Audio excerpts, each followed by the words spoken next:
다큐에서는 되게 조용하게 돌아가셨던 것 같은데 편안하게 간다는 말은 어쩌면 그냥 거짓말일 수 있겠다. 이빨 트라우마 지자체 김가은이고요. 상담소리가 민지원이고요. 김정입니다.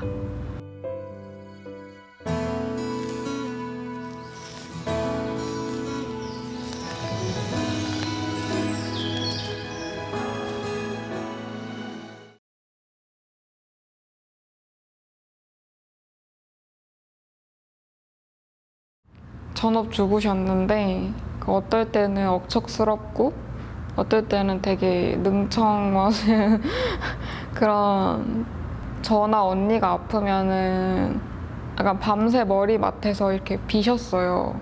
기도를 드리셨어요. 불교셔가지고 그렇게 막 다 챙겨주고 아플 때는 진짜 밤새 옆에 있었던 사람이 어느 날 갑자기 이제 다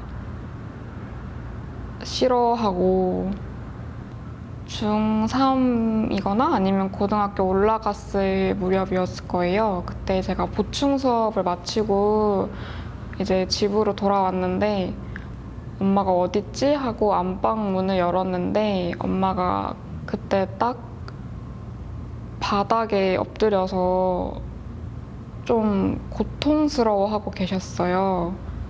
되게 배를 좀 잡고 고통스럽게 바닥에 이렇게 엎드려 있었는데 그때 제가 너무 놀래가지고 왜 그러냐고 물어봤더니 그냥 아프다 이 말만 계속 하셨던 것 같아요, 지금 기억에는. 근데 저는 그 와중에도 좀 무뚝뚝한 딸이었어가지고 아, 괜찮냐, 어디가 아프냐, 많이 아프냐, 뭐 지금이라도 병원 갈까 이렇게 얘기를 다정하게 좀 안 드리고, 아, 그러니까 조금 아팠을 때 빨리빨리 가야지 왜 병원 안 갔냐 이런 식으로 타박 아닌 타박을 좀 했었던 게 제 첫 기억이에요. 그게 엄마의 증상이 발현된 처음이기도 하고, 놀란 게 가장 컸고 그 다음은 되게 무서웠어요. 한 번도 실제로 본 적이 없던 상황이었어가지고 대학병원에 가서 검사를 받으니까 그때 이제 자궁암 3기라고 얘기를 들었던 것 같아요. 돌아가시기 직전까지 검은 피를 토하시는데 항암 치료도 너무 많이 받고 수술도 많이 받고, 그래서 이제 장기가 안에서 썩어가지고 상에서 손을 잡았는데 그 손에 그 피부 탄력이 하나도 없으니까 이제 그 눌린 자국이 그대로 눌려져 있는 거예요. 그걸 보고 너무 충격이었고, 사실 그 상황이 너무 무서웠고, 다큐에서는 돌아가시는 모습이 나올 때도 되게 조용하게 돌아가셨던 것 같은데 이게 너무 괴롭게 돌아가시는 거예요. 엄마가 끝까지 너무 고통스럽게 돌아가시는 거예요. 그래서 아, 편안하게 간다는 말은 어쩌면 그냥 거짓말일 수 있겠다 이 생각이 들었어요. 이제 엄마 돌아가시고 난 뒤부터는 아빠가 이제 본인 건강관리에 신경을 쓴다고 주기적으로 병원을 다니셨어요. 근데 이제 어느 날 혈액 검사를 했는데 의사가 아, 이거 수치가 뭔가 이상하다, 진단서 떼줄 테니까 큰 병원 가라, 이 레퍼토리가 또 나온 거예요. 큰 병원 가라고. 그래서 큰 병원에 갔는데 이번에는 대장암이다, 아빠가 대장암이다 이렇게 해가지고 다시 또 저희 집에 암 환자가 생기고, 야, 고모 이거 아니지 않아요? 이건 아니지 않아요? 엄마 작년에 재작년에 갔는데 또 이러는 건 아니지 않아요? 이렇게 말했었어요. 아빠를 감당할 만큼 크다고 생각을 안 했는데 아빠가 그 안에 진짜 쏙 들어가 계시더라고요. 그 옆에 꽃을 이렇게 넣을 정도의 공간도 있을 정도로 이렇게 딱 누워 계시는데 너무 작아 보였어요. 그때. 그냥 되게 든든한 존재였는데 아빠는 사실은 다 똑같은 사람이구나.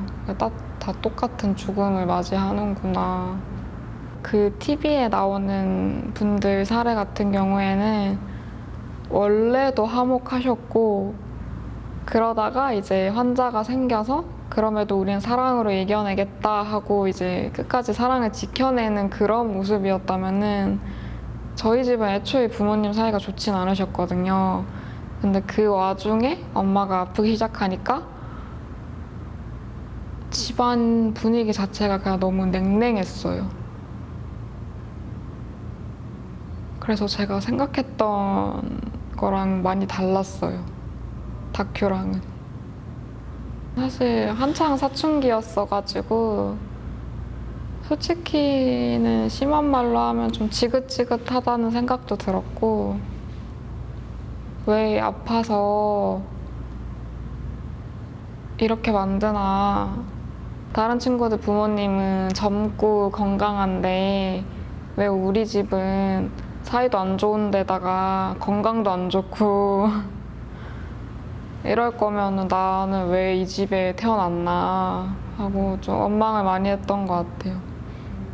언니는 그 두 번째 암에 엄마가 걸리셨을 때도 우리 낳으면 여행 가야지 하고 여행 책 같은 것도 사서 엄마 보이게 두고 암 환자한테 좋은 음식 해가지고 책 나온 게 되게 많잖아요. 그런 것도 막 다 사가지고 보고 엄마 해드리고 나을 수 있다고 네, 희망을 저희 4명 식구 중에서 유일하게 희망을 가지고 있던 사람이었어요. 김정이 꺼내고 싶지만 꺼내기 무서웠던 비밀 이야기를 가장 먼저 저희 언니에게 들려주려 합니다. 김정이 용기 내어 마음을 열 수 있도록 언니도 용기 내어 귀를 기울여 줄래요? 맛있는 거 사 먹여야겠다 싶어서 동생을 데리고 비싼 데를 갔죠. 근데 나도 그날 원래 야근하려고 그랬는데 언니가 기다린다 그래가지고 그냥 때려치고 나간 거야. 알았어. 먹고 살아야지. 거의 저를 제 주는 못 도와줘도 의식을 책임지는 먹는 게 제일 중요해. 엄마 아빠 역할을 어렸을 때부터 언니가 다 해준 것 같아요. 다 해줬어요. 면담 때도 여러 번 말했지만. 그런 것 같아. 잘 컸네. 앞으로도 좀 더 키워야 된다. 남았어 아직. 남았지. 죽을 때까지 남았지. 죽을 때까지 나는 언니보다 몇 살이 어린 동생이니까. 그래, 너가 평생 동생이야. 그치? 평생 키워야 할 존재. 그다음 네가 직장 생활 하는 게 안 믿겨 아직도. 내가 언니보다 취직 진짜 빨리 나보다 했어. 일찍 했는데. 그 당시에 엄마가 대장 기능을 상실하셔가지고 막판에는 장루를 달고 계셨는데 이제 거기로 대변이 나오는 거잖아요. 그걸 가는 거를 도저히 못 하겠더라고요, 저는.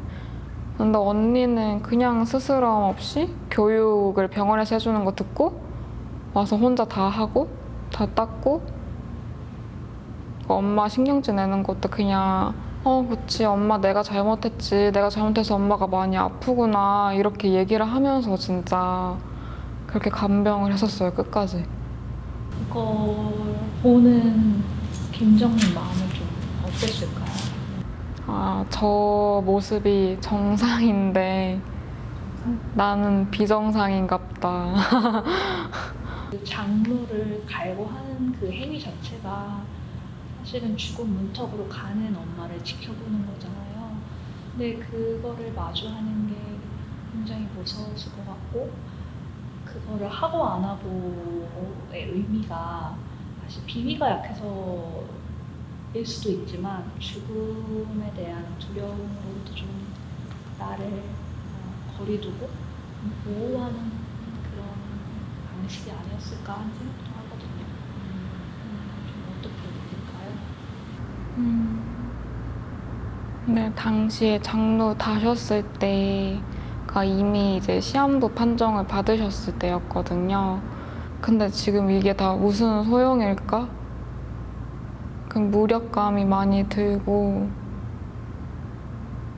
그래서 다 부정하고 싶었어요. 그 상황에서 좀 말씀하신 것처럼 저를 좀 분리하고 싶기도 했어요.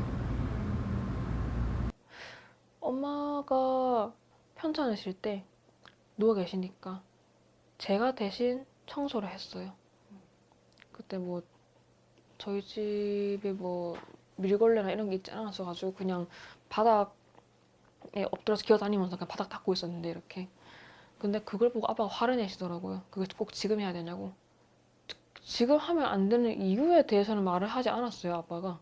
화를 내면서 그걸 꼭 지금 해야 되냐. 해서 저는 그냥 너무 무서우니까 이유를 못 물어봤죠. 그래서 그 뒤에는 아빠 시야에 보이는 때에는 청소를 하지 않았어요. 그러니까 설거지는 이제 아빠가 중요한 일 하시지 않는 하는 시간을 피해서 왜냐면 소리가 나니까. 그래서 되게 어찌 보면 자기 중심적이신 분이었고, 예, 우리는 그걸 최대한 배려를 해서 거슬리지 않게 했어야 됐고. 아빠도 이제 지친 것 같았어요. 왜냐면 아빠 입장에서는 가장이라서 저희 생활비도 돼야 되고 엄마 병원비도 마련을 해야 되고 근데 엄마는 계속 신경질이 늘고 하니까 그리고 제가 느끼기에는 아빠가 그만큼 엄청 마음이 여유로운 분은 아니셔가지고 같이 신경질이 났던 거죠, 아빠도. 그래서 집안 분위기가 많이 안 좋았어요. 이제 거기서 평화로웠던 사람은 언니밖에 없었던 것 같아요.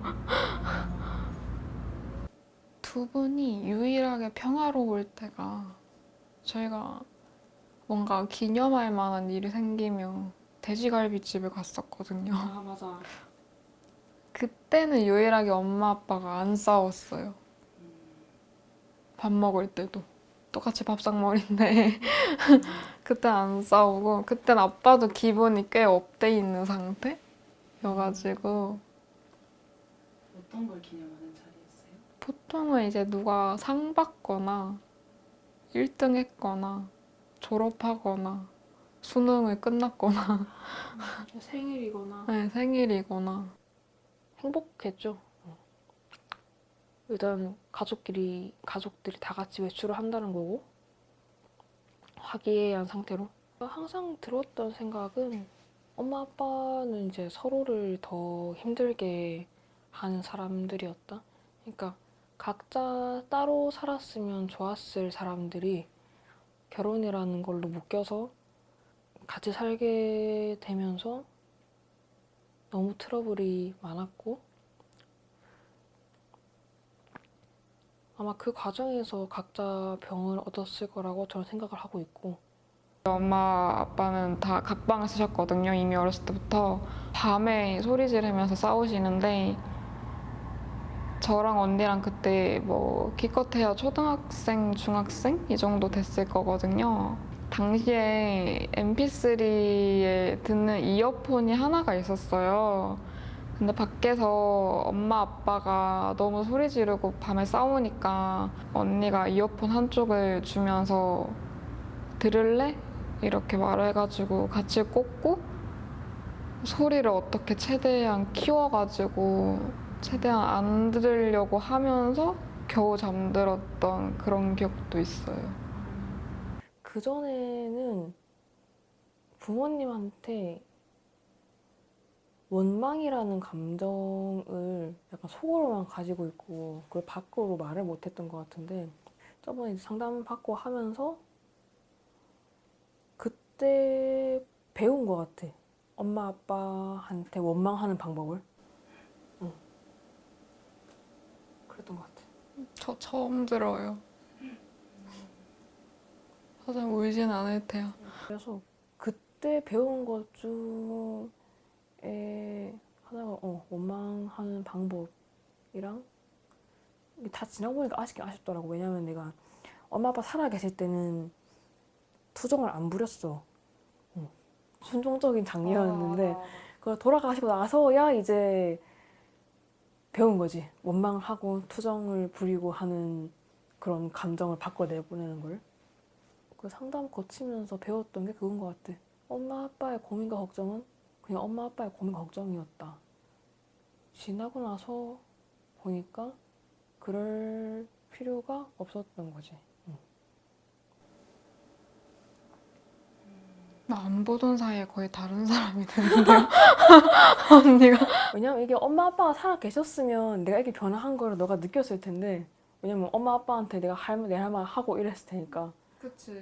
근데 지금은 그 내 할 말 하는 방법을 배웠는데 할 대상이 없잖아 지금. 그러니까 이걸 변화를 너가 느낄 새가 없지. 원망하는 방법을 배웠는데 원망할 대상이 없어 지금. 저희 비슷한 말 하지 않았어요? 아빠 호스피스 병동 누워있을 때 그때 사회복지사 쌤이었나? 그래 이때 사회복지사 쌤이 상담하면서 그러더라고. 그냥 그 말하고 싶은 때까지 말해보래. 뭐 어떤 아빠는 평소에 어떤 사람이었고 뭐 아빠에 대해서 어떻게 생각하고 말해보라길래 약간 솔직하게 말했어 그때는. 그때도 약간 뭐 아빠가 좀 많이 무서웠다. 약간 마음에 안 드는 부분도 있었다. 이런 얘기를 했던 것 같아. 그랬더니 약간 사회복지사 쌤이 나한테 그러더라고. 그런 얘기를 아빠한테 해본 적이 있니? 그치 언니. 그래서 내가 아니요. 한 번도 없는데요. 했더니만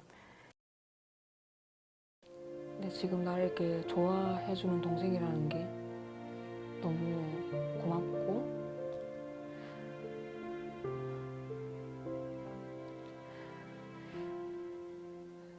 살아있어줘서 고맙다.